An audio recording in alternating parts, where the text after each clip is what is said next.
Pues si lo he puesto, admitir. Ahora. Ya estamos los tres. David ha aparecido un segundo y sí, se ha ido. He dicho, ¿qué he hecho? Ahí. ¿Qué he tocado? ¿Qué tal? Un segundito, estoy un poco... Sí, tanto. Clarísimamente era que no llevaba pantalones y se los ha estado poniendo mientras que... Llevaba el bañador, yo acabo de llegar esta mañana Eso estaba pensando, seguro que iba con el acabo de llegar esta mañana del Portil, que me he levantado a las 7:30, ¿sabes? Y he venido tempranito de Huelva, ¿sabes? Mira.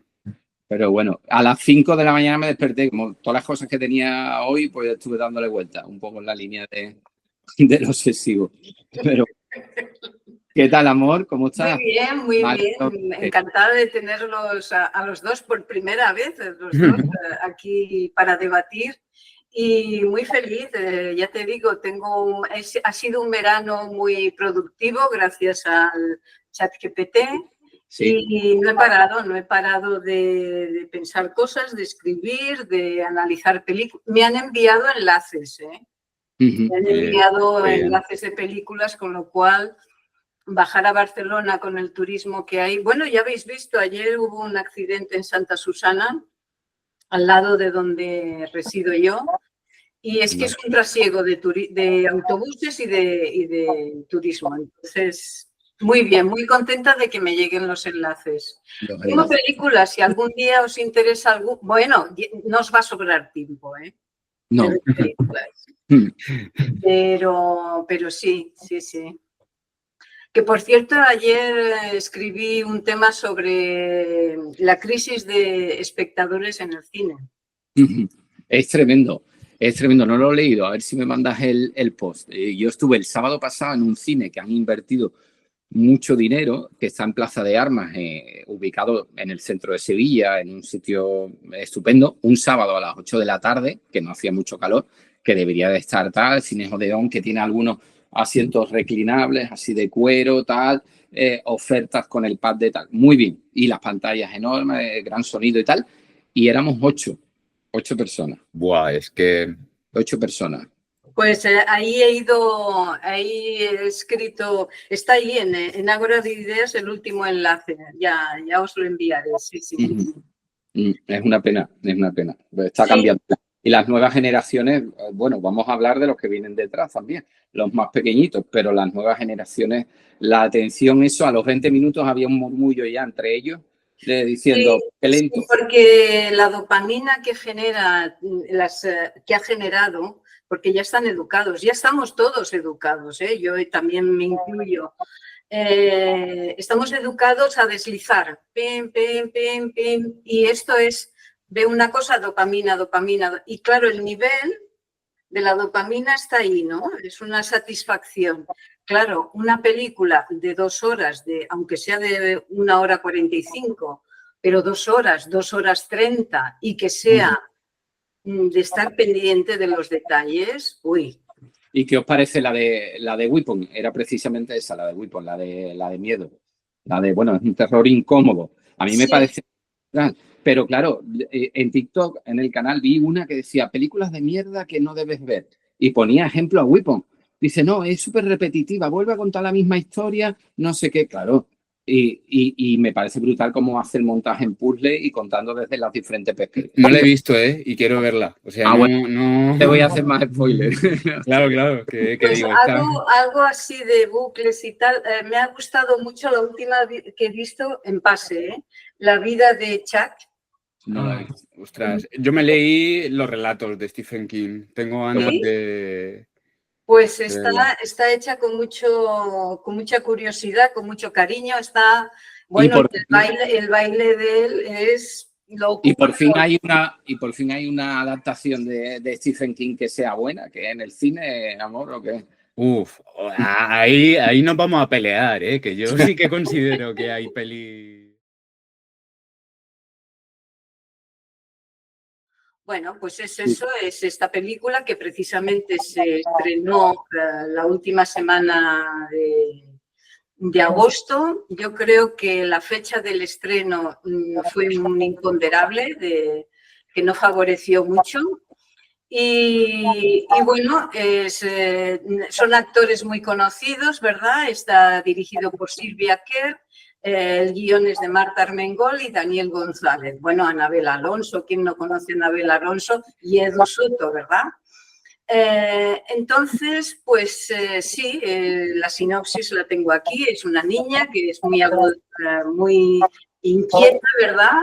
Y un niño un poco miedica de ciudad. Y entonces llegan a un campamento, se encuentran, tienen unas actividades, pero enseguida derivan a la búsqueda y a la solución de un problema. El campamento tiene un problema que puede desaparecer porque hay unos inversores, entonces ella y este amiguito y unos animalitos que aparecen, pues van en busca de una solución, que es encontrar la garra de oso, ¿no? O sea, un oso que permita que el campamento no desaparezca, que esa inversión casi inmobiliaria pues no llegue a buen puerto. Bueno, pues esta es como la sinopsis abreviada para no destripar todo, ¿verdad? La cuestión es la siguiente. ¿Qué me motivó a convocaros a vosotros? Pues porque esta producción tiene unos elementos, quiero decir, tiene una inversión en producción y audiovisual muy fuerte, porque yo leí todo el detalle de todas las empresas que aparecen y me dije, ostras, esto es alucinante. Claro, yo fui al pase con mis nietos, no mis hijos, no, mis nietos, Ignacio y Diego, y quedaron un poco decepcionados, ¿no? Hubieron una serie de elementos que sí, que se decepcionaron. Sí, salieron con muchas preguntas porque el relato había como preguntas que no entendían o por qué aparecían o por qué eran no extrañas, sino ilógicas. Y bueno, y eso me invitó a llamaros a vosotros a ver qué opinabais de este problema que me originaron mis nietos. Primero, bueno, encantado de volver a verte y bueno, de estar con Josh. Para mí es siempre un referente. Y bueno, agradecerte, pero ¿qué edad tienen tus nietos? Mi nieto este año, nada, el mes que viene 10 años y 7. Bueno, están ahí. Pero bueno, es importante para saber si llegaban bien al target, ¿no? Sí. Bueno, por mi parte también encantado de estar aquí también y junto con David, amigo, compañero de batallas y todo, y un grandísimo creativo. Así que nada, vamos a verlo. Ya hemos visto también en Film Affinity una puntuación que no debería de condicionarnos de primeras, pero que no, yo esto normalmente no me condiciona a mí, ¿eh? Porque he encontrado yo o he visto yo películas geniales y de repente he visto una puntuación que digo, bueno. Claro. A mí me pasa con mi pobre Nacho Vigalondo que todo lo que hace me encanta y luego te ves a Film Affinity y le ponen de 4. Sí, la puntuación es algo muy relativo y yo creo que aquí lo que estamos tratando es algo mucho más importante de ese análisis que hemos hecho conjuntamente Josh y yo.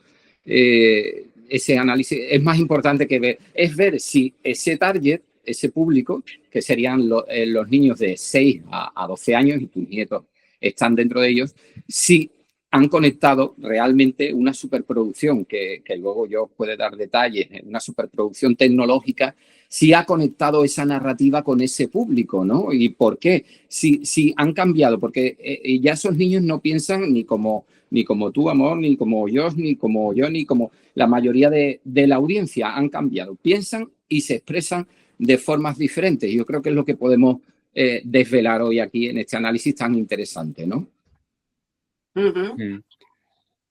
Bueno, si queréis, ¿qué detalles podemos, Mira. Vamos a ver, hay buenos, malos, pero esos buenos son los del personal del campamento, los niños, por así decirlo, todo ese lado, ¿no? que son los protagonistas. Pero el otro lado es un dueño de una inmobiliaria y luego dos ayudantes que, bueno, que hacen lo que diga el dueño. Que sí, que los personajes, que luego, si os parece, podemos entrar, pero si queremos estructurar o hemos visto cómo engloba toda la historia, analicemos primero, si os parece, la premisa previa, si es original o no, si conecta con esos niños. La premisa yo creo que es un poco más de lo mismo, ¿no? Niños tienen que salvar el mundo, hay adultos malos y hay una criatura fantástica por ahí, ¿no? Son los condimentos, ¿no? ¿Tú qué opinas? Sí, a ver, yo creo que casi generacionalmente siempre hay un par de películas un poco que tiran por aquí, ¿no?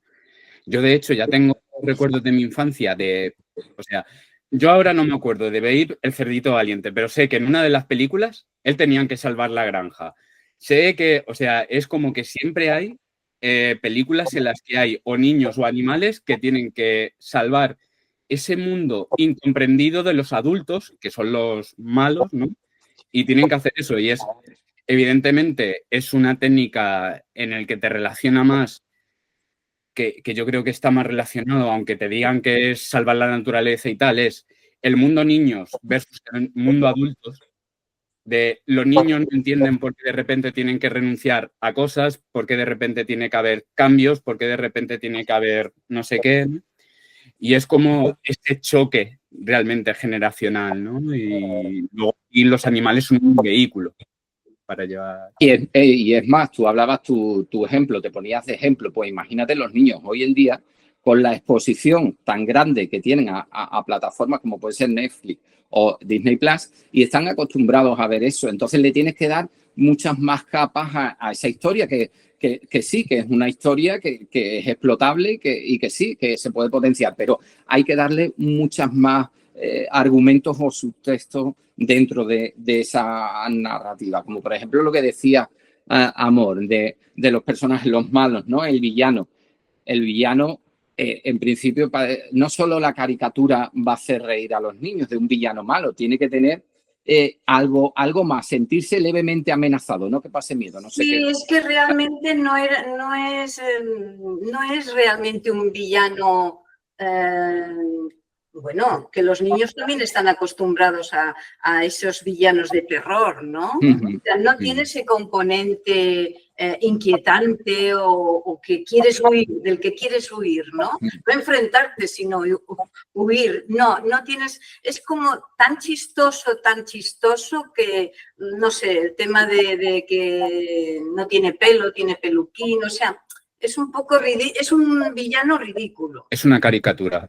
Sí, villano, sí. Ridículo. Entonces, claro, yo creo que tienen la suficiente inteligencia como para decir, a ver, sobre todo vamos a tener miedo de este tipo. La tensión dramática, se pierde tensión dramática. El niño no se siente amenazado o no le ve algo más de esa caricatura y a lo mejor en los primeros 20 segundos le puede llamar la atención, ya luego no hay nada más, no sostiene la película. Como en Los Increíbles, por ejemplo, el malo que es divertido, pero también tiene ha tenido una infancia dura y después es peligroso y hay una conexión, una tensión emocional mucho más potente, ¿no?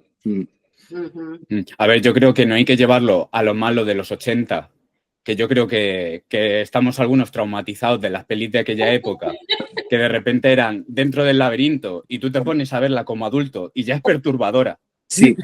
Como adulto. Lo ves como niño y... Uf. Ya. Pero vamos, que sí que necesita algo más de profundidad, ¿no? Realmente, algo un poquito más de chicha. Porque yo creo que la caricatura está bien porque te lleva un poco a hacer slapstick, a la movida del peluquín, a todo eso que es un poco de comedia física. Pero claro, o hay algo más detrás, o un chiste de peluquín, pues para eso te pones a ver chistes de YouTube y ya está. Sí, además, bueno, y es lo que dices tú, o sea, que poco o mucho, sus padres o lo quien sea les enseñan vídeos de cosas que le puede hacer reír más ¿sabes? Que estos personajes. Luego, en los personajes que son los trabajadores del malo, por así decirlo, es que hacen una caricatura, y mira que me encanta Edu Soto y Anabel Alonso, pero hacen una caricatura demasiado impostada, demasiado forzada, ¿no? Que es que yo creo que los niños entienden, perciben el engaño enseguida. Entonces, se van defraudando a medida que van perdiendo la atención porque se pierde el fondo emocional. Que eso ahí yo puedo aportar también sobre el fondo emocional del exceso de los efectos visuales, que sí, que nos parece una pasada. No sé qué piensas de eso, de cómo se puede perder el fondo emocional con el exceso o gran superproducción cuando dice... más de 560 planos de CGI, 25 horas de render por fotograma. ¿Cómo se conecta eso con el público infantil? Más que, o sea, a ver, hay una cosa que al final cuando tú estás construyendo una historia, nosotros lo sabemos que al final se construye en el montaje. Cuando tú estás haciendo una película de CGI, tiene un componente que lo hemos visto siempre. Como tú no sabes cuánto tiempo va a llevar el plano final, tú tienes que rodar mucho rato y luego el CGI ya determinará lo que acaba montándose o lo que no. Pero tú a veces dices, están montando sin el CGI, ¿no? Para que se monte ya sobre eso y dices, bueno, este plano le doy 2 segundos, 3 segundos porque luego tienen que hacer esto. Luego en CGI se ven que eso les llevaba 1 segundo y tienen que meter 2 segundos de relleno de CGI de algo. ¿Y qué es lo que pasa? Que el lenguaje narrativo, es decir, lo que hace que conectes realmente con la historia, te mata. Porque va matando el ritmo. Si tú matas el ritmo en una película en la que además es para niños, con lo cual el estímulo tiene que ser estímulo, estímulo, estímulo, estímulo sin parar, ya no ni siquiera es la emoción, sino la atención lo que pones en riesgo. Si pones la atención en riesgo, pones todo lo demás en riesgo, porque si de repente ya a la gente le pierdes en los estímulos y los golpes, pues ya lo tienes. También hay que tener en cuenta una cosa, que cuando se invierte tanto dinero en CGI, pasa en muchas películas que acaba pesando mucho el departamento de CGI. O sea, de repente el director de CGI es casi el codirector de la película. Y claro, ahí pasa. De hecho, aunque nos vayamos un poco otra vez al mundo del terror, si conocéis la saga Underworld, alguna de las peores entregas de la saga ha sido dirigida por el director de efectos especiales de las primeras. Claro, luego la peli que dirige él, no hay por dónde cogerla, no tiene nada sentido. El sesgo que tiene es fuerte, ¿no? Es un sesgo. Deberían de haber puesto a un niño que diga, no metas tanto. Claro. Claro, sí, pero llevar al sobrino, ¿no? Decir, oye, sobrino. Claro, pero lo que tenemos que tener en cuenta es que al final, cuando todos estamos montando, hacer una película es muy difícil y que salga bien es prácticamente imposible. Pero claro, cuando tú vas supeditando ciertas decisiones a un departamento de CGI, que a veces que es inevitable cuando tú inviertes tanto dinero, claro, vas perdiendo cosas porque el montador no sabe exactamente lo que va a acabar montando. Incluso cuando se hacen previsualizaciones y cuando se hacen tal, cuando tú tienes la imagen real, ahí es cuando se determina todo. Y una vez hecho el CGI, no es tan fácil de cortar como nos podemos imaginar, porque claro, los editores de CGI tienden a mantener la coherencia, evidentemente, entre planos, con lo cual a veces el corte ese es mucho más crítico de lo que nos espera. Por poneros un ejemplo que todos vamos a tener en la cabeza. ¿En cuántas películas de acción hemos visto momentos de una armadura que se está montando y se ven todos los detalles de la armadura, cómo se está montando, tal? O un robot que de repente despliega un no sé qué y se ve con todo detalle cómo va desplegando cada uno de los... Y tú te tiras 5 minutos delante de la pantalla sin que esté avanzando la trama, porque eso O sea, se podría montar el robot y ya está. Y empezar a pasar cosas y te comes 2 minutos de el robot montando así. Tú, bueno, pues... Coño, sí, yo lo he montado milímetro a milímetro. Me he llevado 6 meses haciendo esto, eso entra. Claro, bueno, entonces un poco por terminar esta parte, pero que al final tenemos que saber que cuando pesa tanto el CGI, todo lo demás se va supeditando y tú evidentemente cuando tienen todos los materiales y necesitas llegar, además a mí me vais a permitir un apunte, a mí me flipa el CGI, sí. Si a mí me dices hace 10 años, ¿tú crees que este debería ser el nivel de CGI de 2025? Te diría, no. O sea, para mí, bueno, esto también entra en algo muy técnico, pero para que entendamos un poco lo que está pasando, hay muchas más películas que la capacidad de los estudios de 3D ahora mismo de absorberlas. Y de hecho, si veis algunas películas de los últimos años, lo que está pasando es que el nivel de realismo del CGI no ha avanzado mucho en 10 años. Que quiero decir que si tú ves una película de los 90 y te ves una del 2005, el salto es bastante increíble, pero por ejemplo una película como El Señor de los Anillos, que es del 99, rodada o estrenada, no ha envejecido tan mal como algunas otras producciones del mismo 2010. O sea, pero porque los estudios están ahora sobrecargados de proyectos.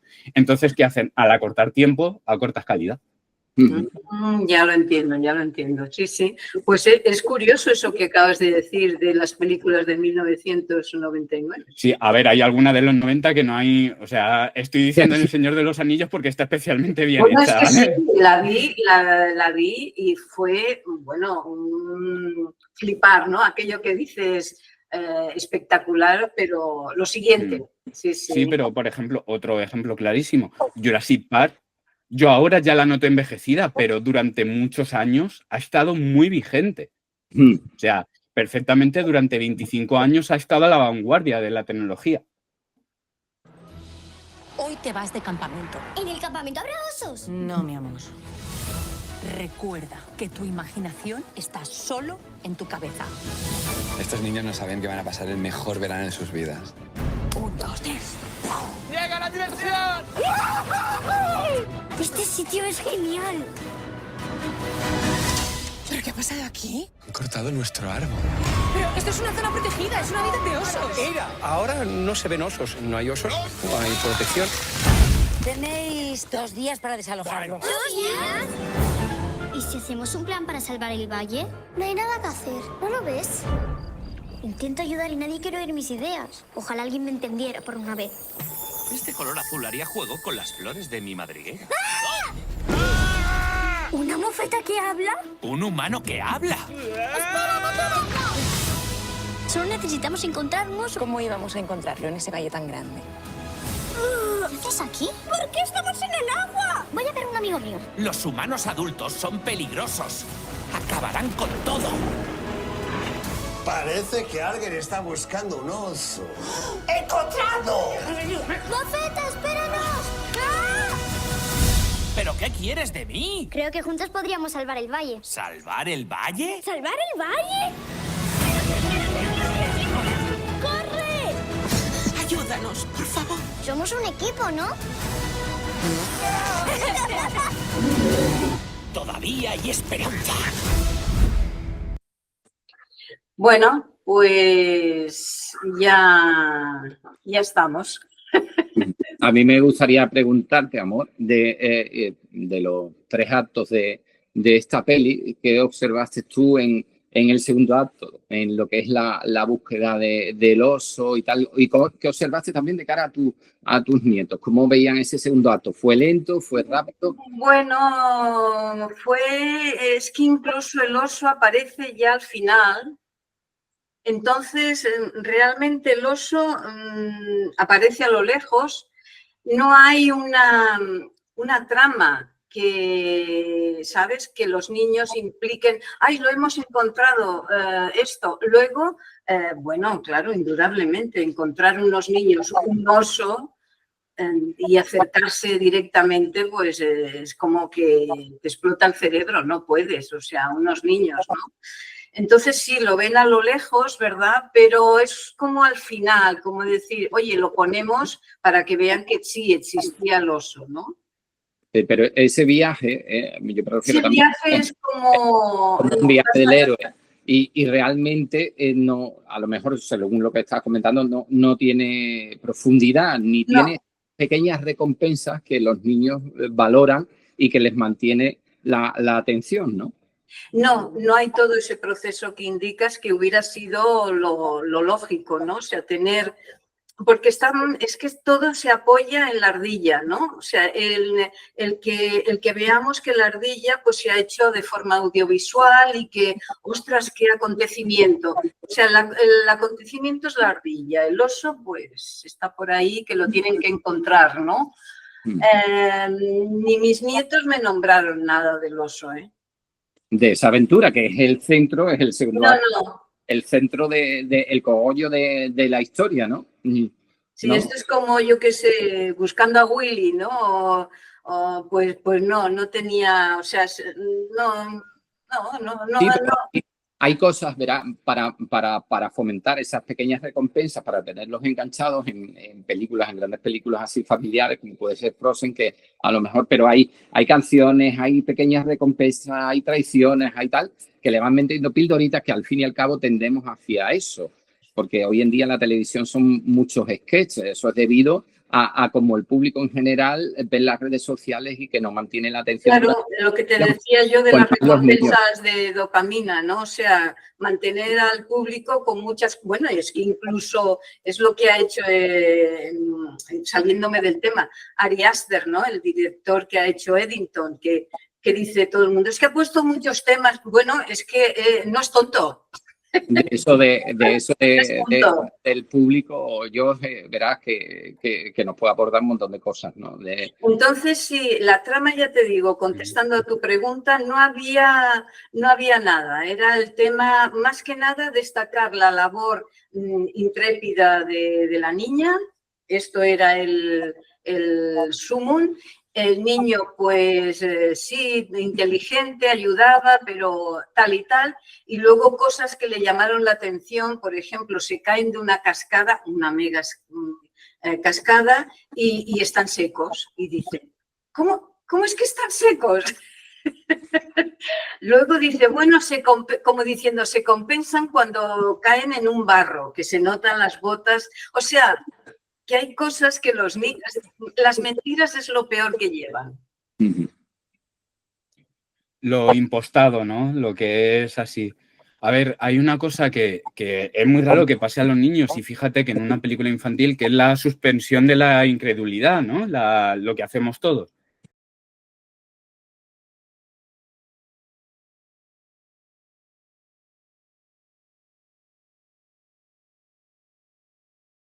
Lo intento explicar por si hay alguien que nos escucha que no... Tú cuando estás viendo una película, para ponernos el ejemplo, pasa sobre todo en fantasía o en ciencia ficción, ¿no? Tú realmente tienes que comprar ese argumento, ¿no? Yo que sé, El Señor de los Anillos. Tú tienes que asumir que hay una serie de personas en un mundo lejano que están viviendo esas aventuras en el que hay elefantes de 8 metros de altura, en el que hay un ojo encima de una torre de fuego, tal, no sé qué. Todo eso tú digamos que es la suspensión de la incredulidad en el que dices, vale, ¿es suspensión de la incredulidad o credulidad? Que siempre tengo ahí dislexia. Pero bueno, al final lo que la gente es comprar el argumento, pero si va viendo cosas impostadas o puestas porque sí, claro, tú cada vez vas diciendo, no, esto no tiene sentido, no, esto no tiene no sé qué, porque constantemente le estamos buscando el sentido. Tú puedes hacer una peli de Superman y que la gente lo acepte, pero tiene que tener una lógica. Es decir, si Superman puede volar, tiene que ser por una razón. Y si los demás no pueden volar, tiene que ser por otra, ¿no? Entonces es como que hay que ir argumentando y que la gente necesita que todo sea... No sé si la palabra es lógico, pero por lo menos coherente en el mundo que estás construyendo. Una coherencia interna dentro de la historia y dentro del guión. Claro. Porque tú te lo compro y me lo trago, que es ciencia ficción, que sí, que está lo que tú decías del Señor de los Anillos o Alien, la serie. Claro. buenísima y tal. Estás viendo un bicho que se come a la gente y no sé qué y tal, y dices, vale, no salen mojados de la catarata. Entonces, eso choca. Tú ya estás predispuesto a tragártelo. Pero si esos fallos no te dan coherencia interna de la historia, pues desconectas, ¿no? Que ahí hay un punto en esta peli en concreto también, que yo creo que es el papel de los personajes adultos. Tú lo puedes darle a los personajes adultos, también por los padres, que los padres son los que van a pagar y lo van a llevar al cine. Y es importante que a los padres no lo dejes en un rincón y estén viendo la película así, le tiene que atraer un poco también, ¿no? Pero esa conexión, esa uniformidad, esa veracidad, esa verdad, se la das tú con los personajes adultos. No pueden ser solo caricaturas, sino tener más profundidad. ¿Sabes? Por ejemplo, hay películas, como grandes películas, que yo sé que a ellos esta le encantará, no me la ha dicho, pero va, Mi vecino Totoro, pues los personajes adultos pues dan una red emocional de fondo y muchas veces de calma a la historia, ¿no? Bueno, es que en realidad es como si presenciáramos un mago, ¿no? Un mago hace magia. Y tú ya vas con el componente de incredulidad, ¿no? O sea, tú imagínate que el mago ya te descubre el juego, es torpe, es un mago torpe, ¿no? Entonces llega un momento que le vas descubriendo una serie de fallos, que aunque llegue al final del show, pues es que ha dicho, bueno, este mago que practique más porque no. Me ha destrozado mi incredulidad de creer en esa fantasía. Me la ha pisoteado. Entonces creo que a los niños les pasa lo mismo, ¿no? O sea, depende también del grado que tengan de prestar atención. Por ejemplo, lo que te contaba de la ardilla que hablaba, ¿no? Le tuve que explicar que es que la bola aquella azul que aparece crea un espacio diferente, un mundo diferente, ¿no? Otra dimensión, y entonces en esa dimensión, pues la ardilla habla. ¿Y cómo es que habla y luego deja de hablar y ya deja de conectarse con ella? Digo, bueno, porque como han logrado, o sea, toda esa aventura ha resultado positiva, pues la magia, o sea, ese punto de plano de distintos mundos, pues ya desaparece y ya no puede comunicarse. Joder, también son preguntas muy maduras el cuestionarse la coherencia del universo, sí, no es presumir por mis nietos, pero es que te la clavan, ¿eh? O sea, Sí. Pero claro, aprovecha. Pues claro, también ellos tienen una mascota. ¿Y cómo es que esa mascota no habla y la de la película?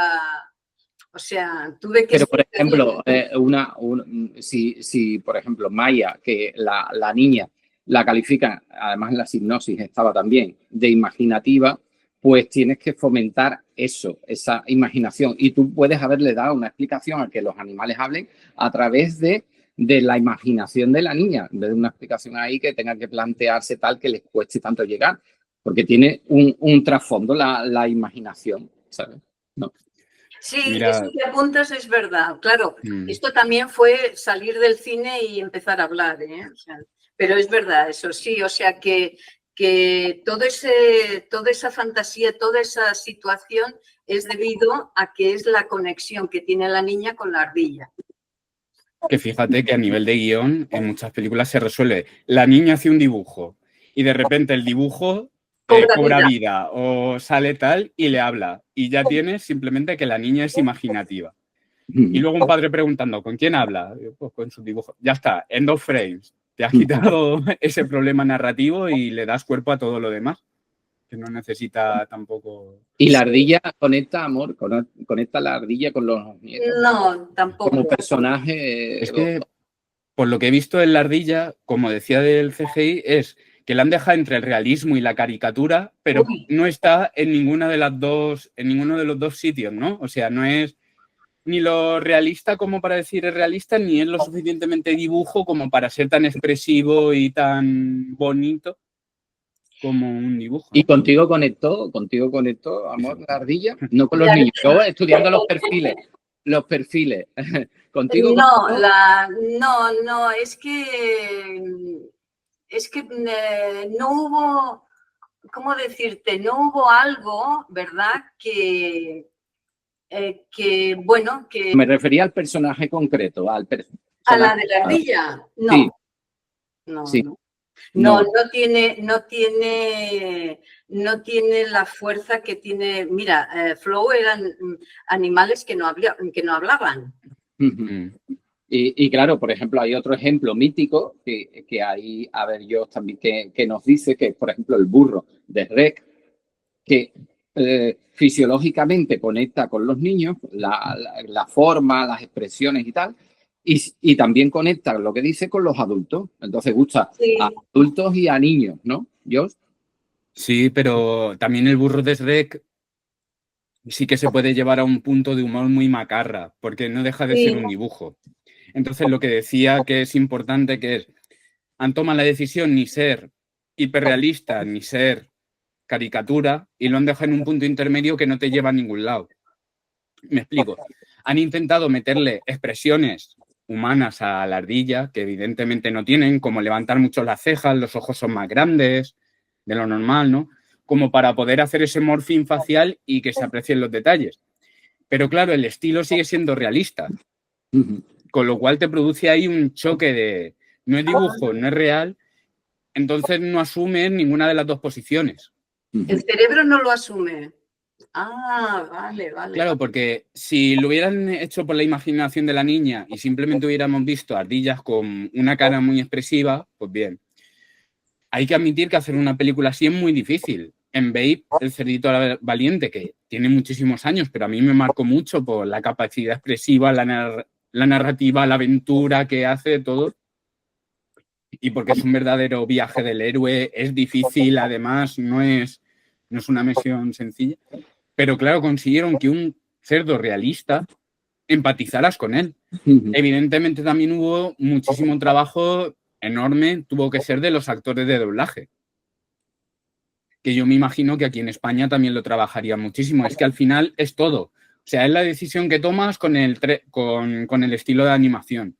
La decisión que tomas con los doblajes. El doblaje me parece que era de Latre, pero tampoco... A ver, así como el burrito, el doblaje lo hace Antonio Banderas, que le da una gracia. Sí. Claro, aquí Latre, no sé, no hace risa la ardilla. Es como demasiado seria.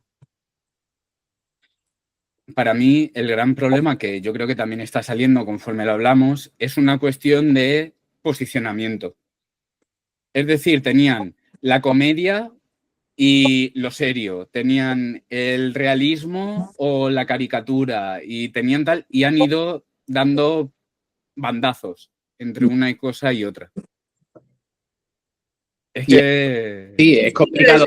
Es muy interesante, sí. Y desde aquí es súper interesante lo que está aportando yo, pero bueno, desde aquí, por supuesto, nuestro respeto a hacer una película y más de esa magnitud, total y absoluto. Si la tengo que hacer yo. ¿Sabes? Entonces, total y absoluto. Pero claro, es lo que hablamos ahí, está entre dos aguas en muchos sentidos y no termina de tomar una decisión tanto narrativa como emocional como visual. Y también el más de lo mismo que hemos hablado, que es muy importante en el desenlace final, que ahora me comentarás a ver la reacción de tus nietos en ese desenlace final, es más de lo mismo. Bueno, al final hacemos aquí spoiler, ponemos spoiler. Ya, sí.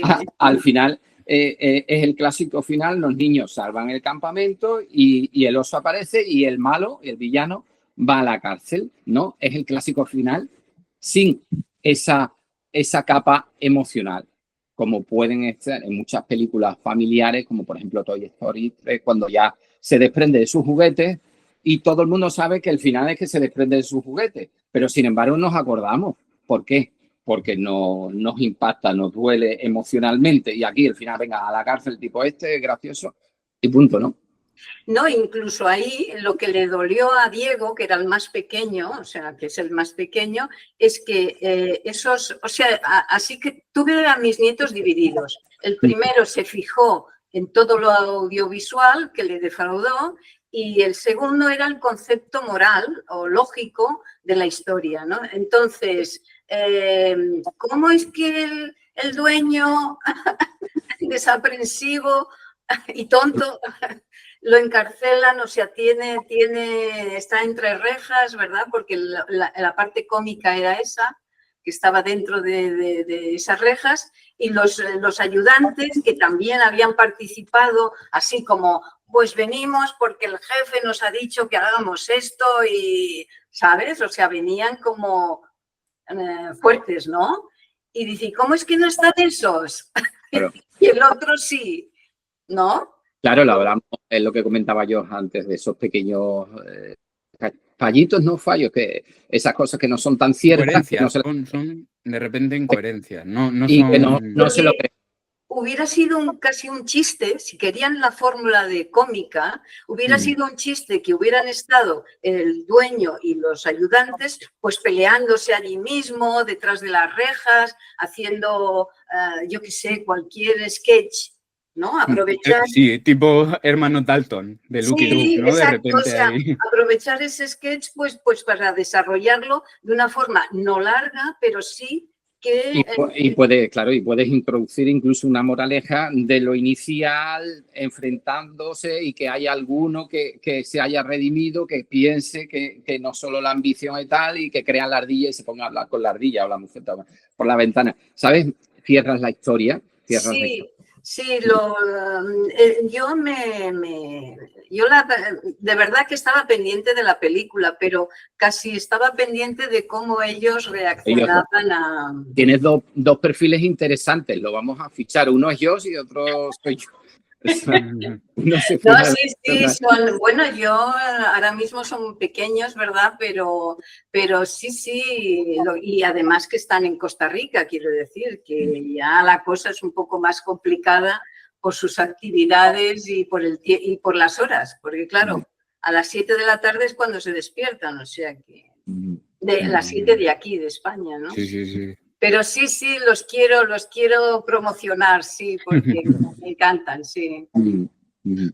El otro día me dijo Ignasi que había visto La Llegada y digo, ay, dímelo, yo me lo preparo y ya lo vamos comentando. Y sí, pero sí, o sea, ha sido eso, un cúmulo de cosas y por eso me ha sabido mal, incluso por la inversión en programación, me ha sabido mal porque digo, ¿cómo es posible todo ese trabajo tan enorme haya dado ese resultado que no está a la altura de lo que... A ver... No. Que yo creo que al final, a mí lo que me parece es que precisamente contra mayor es el presupuesto es mucho más difícil de hacer porque a mayor presupuesto interviene muchísima más gente, opina muchísima más gente también. Todos sabemos que un director puede ir con una idea y luego a veces hay que hacer concesiones, a veces hay que hacer tal.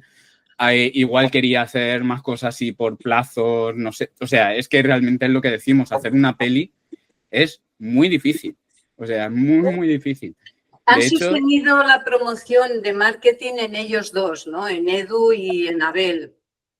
A ver, si tú has invertido tanto en audiovisual, ya lo viste con Flow, o sea, el gato lo veíamos en marquesinas, bueno, y además es que fue un boom muy emocional. Muy emocional, la gente mayor, adolescentes, o sea, esa película llegaba a todos los públicos sin hablar. Es que pero fíjate, precisamente los dos... Esa ardilla que promueven aquí, pues es como que... Pero fíjate que para el público adulto, el que lo va a llevar, que esté detrás Latre, que esté Anabel Alonso, que esté Edu, dicen, bueno, pues ya que vamos a ver una película infantil, que estos que conocemos un montón y que nos encantan porque son comediantes de muy primer nivel, pues vamos a llevar a los chiquillos a ver una peli, pero nosotros también nos vamos a entretener viendo a grandes cómicos referentes, ¿no? Claro. Pero yo creo que hasta los padres se defraudaron porque...